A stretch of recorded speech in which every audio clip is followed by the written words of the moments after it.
feminists can't be funny. Incidentally, I don't know why the lights aren't on for the audience. This is a town meeting after all, the idea of that. And I think lights should be on you as well as on us, since you're part of it. So I'll be Claudius and Hamlet. Lights! No lights. He didn't do it. I'll be himself. Let there be light. Nothing.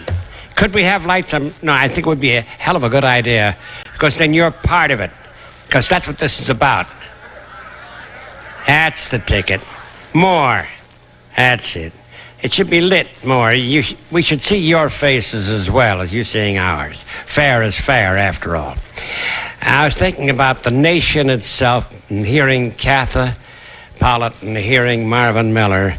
I think people write for the nation and the style of writing, the substance as well as the impulse. And there's been a review of Edmund Wilson this morning in the New York Times, man of letters. Indeed he was. There's another kind of man of letters, and that's Chris Hitchens. You see, a man who has his own style, his own way, and the world is his oyster, in a sense. Writes about concentration camps or lumber camps when it comes to environment. Any subject at hand. And here then, Christopher Hitchens of The Nation.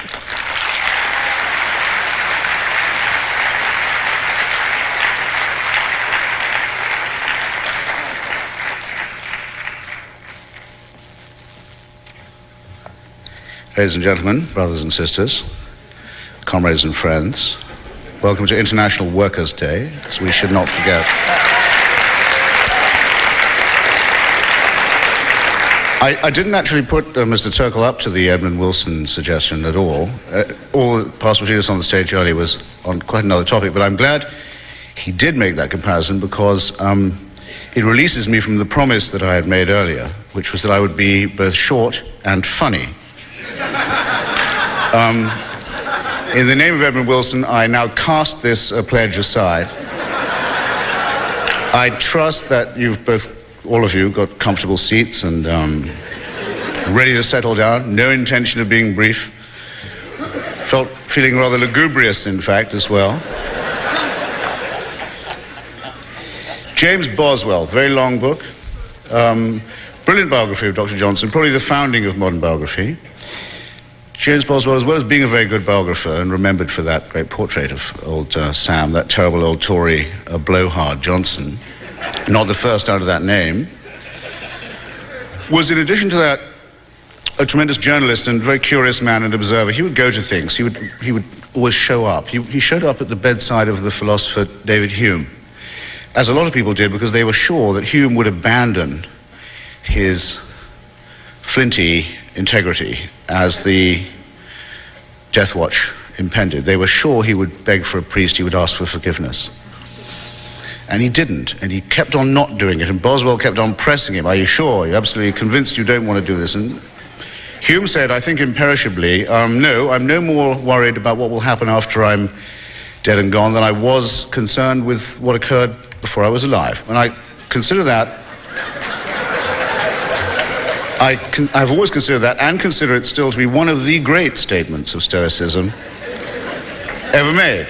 However, under the lash of comrades Nowacki and Terkel and others, I have been forced to do, born as I was in 1949, a little bit of Back to the Future in my own behalf, and yours, comrades. And the fact is this: I've caused some inquiries to be made, I've looked up some old stuff, talked to some surviving relatives, and the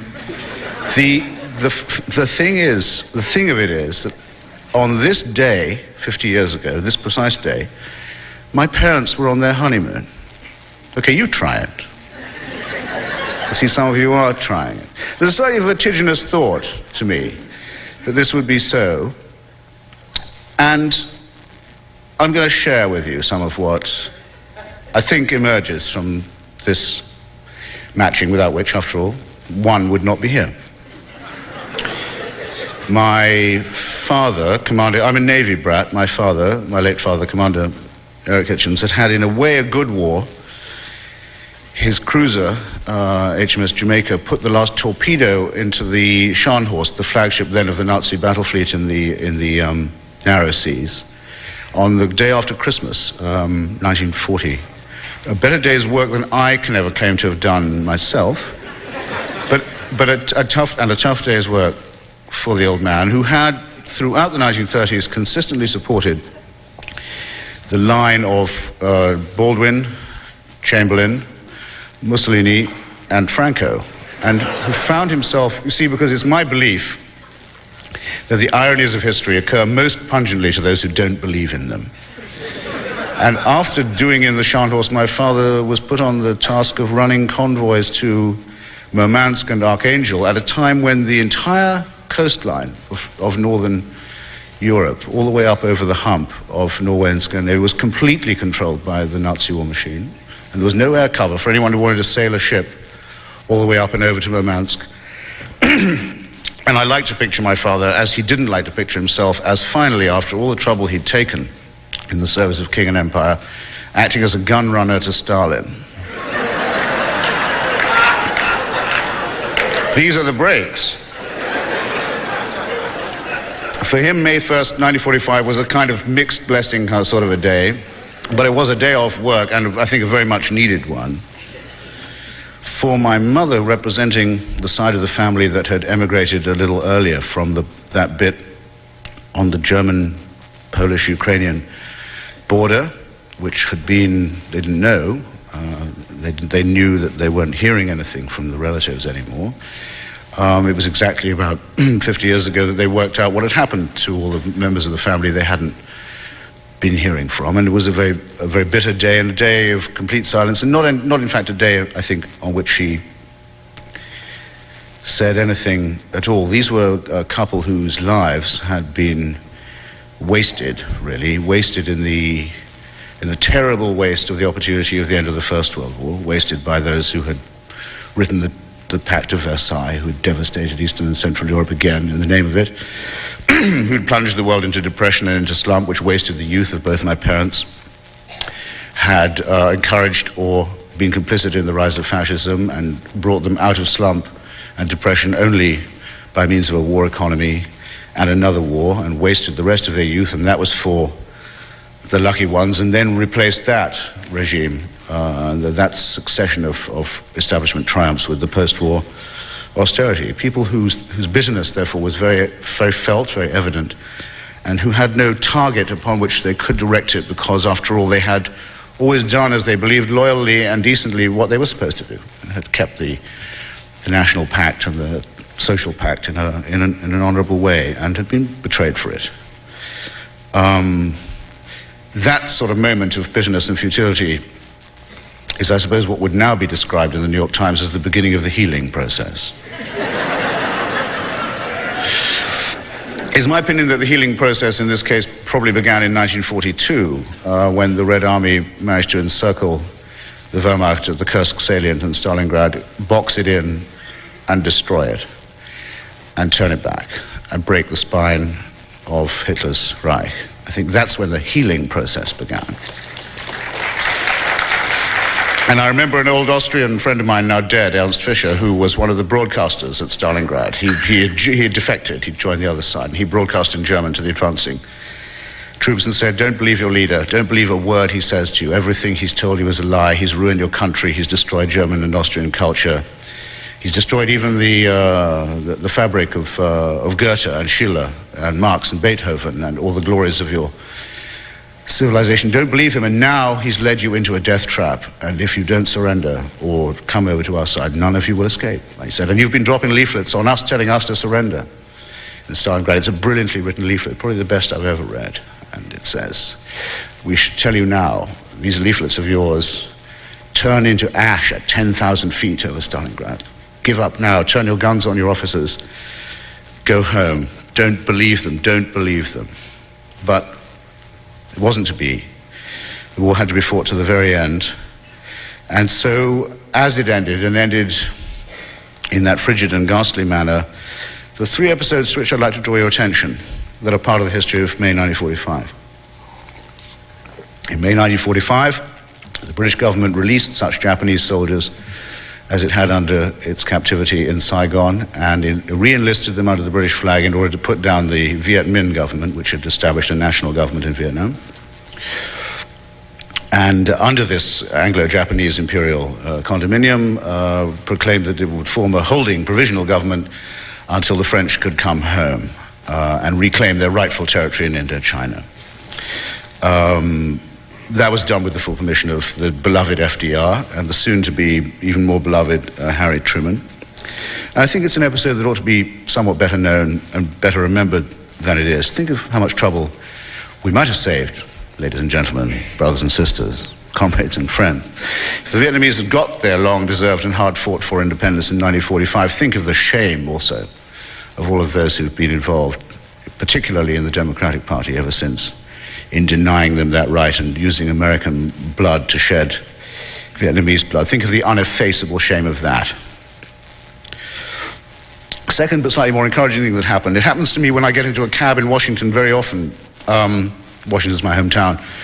Sometimes there's one of those old black drivers with a hat back on his head and often a bit of a cigar. He doesn't care about the regulations, about what he can and can't do in his cab. Sat well back in the seat. He hears my voice and he gauges the gear when he hears where I want to go. He doesn't say anything for a bit, but I know what's coming. He says, you from England? I say, well, as a matter of fact, yes, I am. I don't know how you can possibly tell. And then there's another long pause. He said, I was there once. And I've had this conversation a lot of times. Very often this was the first time these guys had ever been abroad. Very often it's the first time and the last time they ever went abroad. And they remember, man, did it rain. And we had to drink our beer before it got cold. And boy, the food. But they said, but they remember another thing, which is it was the first time they'd ever been in a society that wasn't segregated. A white society that wasn't segregated. This was a time when German prisoners of war were given a better time than they were. And they remember it in a way that touches me very, very much. And I always say at the end, well, it was very nice of you to come over. You didn't have to do that, and appreciate it. Very much appreciate it. George Orwell noticed a mass observation survey at that point among British public house owners, because it was feared that there were so many British men overseas and the American soldiers were so well paid and so much better dressed that there might be animosity towards them. So they took surveys. One of the old ladies who ran a pub near an American air base was asked, do you get any trouble with the Americans? No, I love the Americans, love the Yanks, love them. Always pleased to see them. No trouble at all? I mean, no complaints of any kind? No, very nice boys, always fast to buy a drink, very nice with the girls and all that. Well, you absolutely sure you haven't got any? Well, he said, I will say this, but I don't want to be quoted. So, I like the Americans very much. I'm not sure I care for some of the white ones they brought over with them. George Orwell was one of the few to notice this finding. Anyway, in my father's hometown in Portsmouth, in Navy-town, there was a big riot. The locals all turned out of the pubs when the military police came around to try and drag the black soldiers back from the bar to the segregated camp and said, leave them alone. You're no better than they are. And it was a great moment in Portsmouth history. And it's I don't know, call me sentimental if you will, but. One of the guys who was involved in all that was Medgar Evers, who was, when he went back to the United States, thought, I'm going to keep my uniform and keep my medals. I'm going to stay in their face about this. I don't see why I should go back to segregated sharecropping after all this stuff, and didn't, and paid the full price for it, but we're in his debt. And I like to recall this little moment anyway. And then another thing happened, which is that Hitler's chief of intelligence, Reinhard Gehlen, the man who had run the entire Nazi intelligence system throughout occupied Europe for 5 years, was hired by the CIA to run American intelligence from then on. I don't know what you think, but what I think is that when Reinhard Gehlen was hired as head of American intelligence from straight out of Berlin, and straight out of the occupation of Belarus and Ukraine and Latvia, I think something very bad entered the American system that no one's really ever been able to face up to or ask about since. It's something really bad that we still haven't combed out or even confronted. And Catherine mentioned the great moment of Ich bin ein Bitburger, spoken in what Gore Vidal called the bright autumn of his senescence by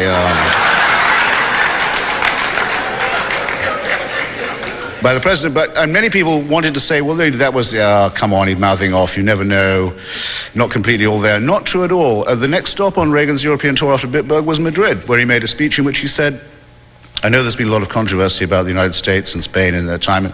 Indeed, some Americans once came here to fight in the Civil War. He said, but the thing is, said Reagan, they were on the wrong side. In other words, a conscious choice, a conscious and deliberate remark, showing that the sympathy for fascism, not accidental, not anecdotal, not a slip of the tongue, but something bred in the bone. And I think also worth recalling. Now, those three instances I gave, and believe me, I could go on, and don't be sure that I won't, are not the only three of or Trinity or trio, but I think they may be, I'm going to select them anyway, if only out of consideration for you all, as the critical, the crucial three, because they invite the question that is, in fact, inseparable from meetings like this and deliberations of this sort, which is, which side are you on anyway? We have the civil and human rights side represented by what was expressed by the population of Britain despite its leadership in the resistance to Nazism, and the way that they embraced people like Medgarevers as guests when they had really, one meal a day. I like to remember that.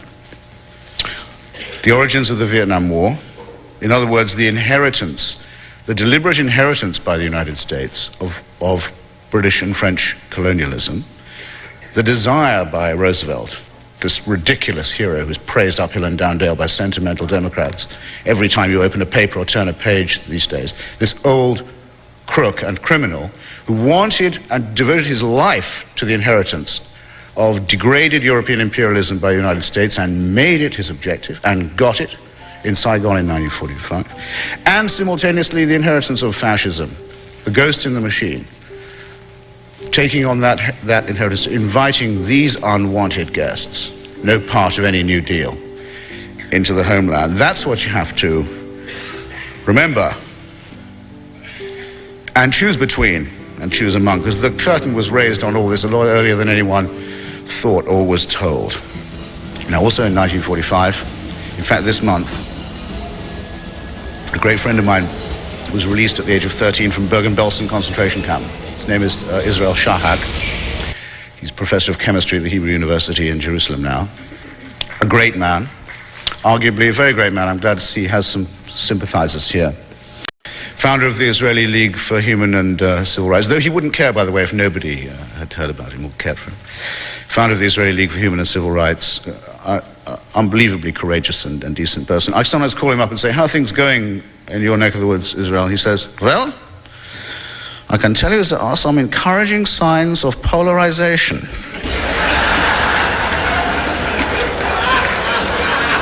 I like to make this one of my mottos. I like to try and start every day. Like, I don't know about you, every day I look at the New York Times and see, are they still saying all the news that's fit to print on the front page? Are they still doing that? So, I'm still pissed off with that.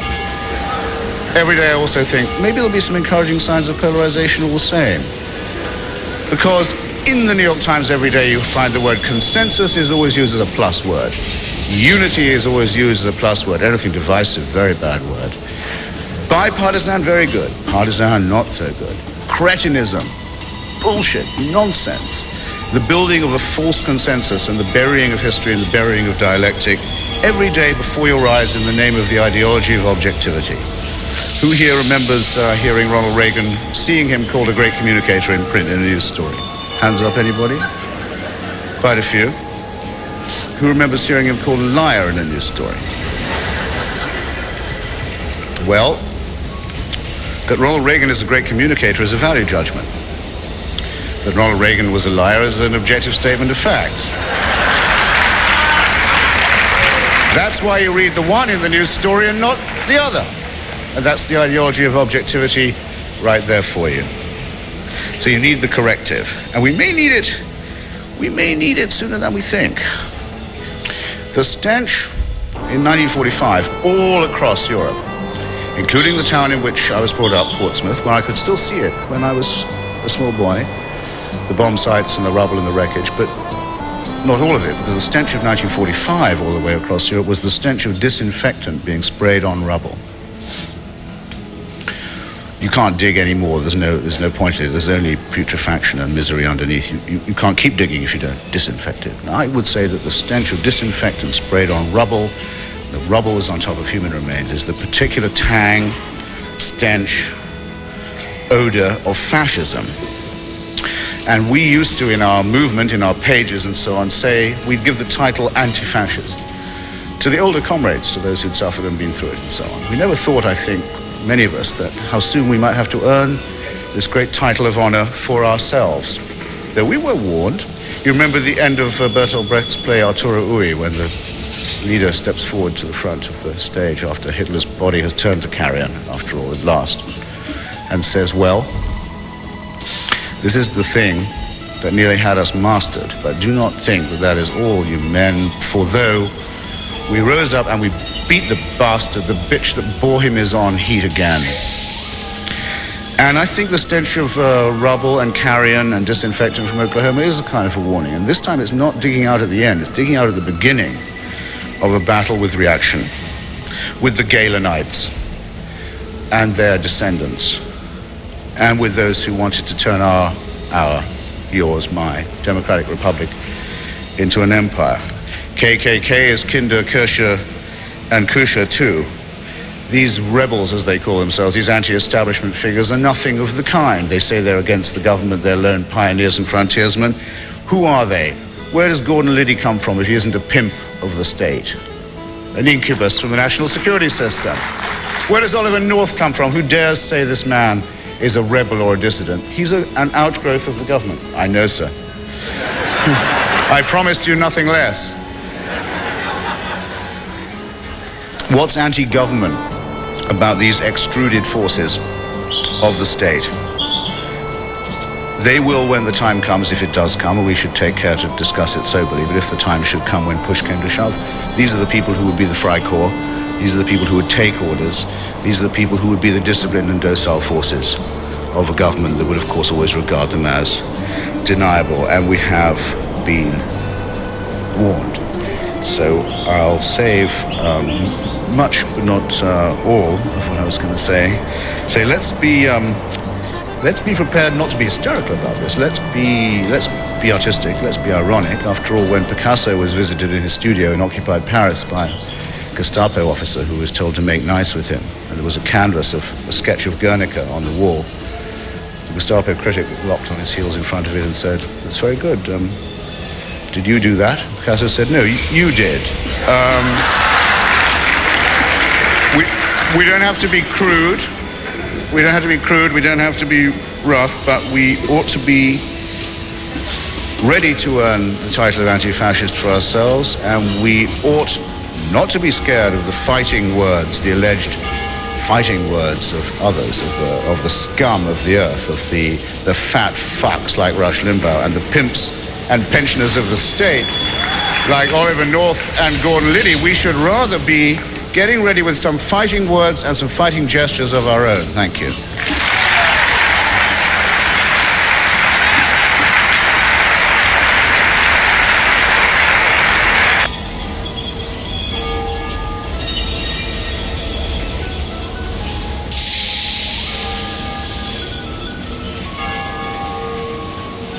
Уважаемые дамы и господа, the following is a conversation with Michael Malice, his fifth time on this, the Lex Friedman podcast.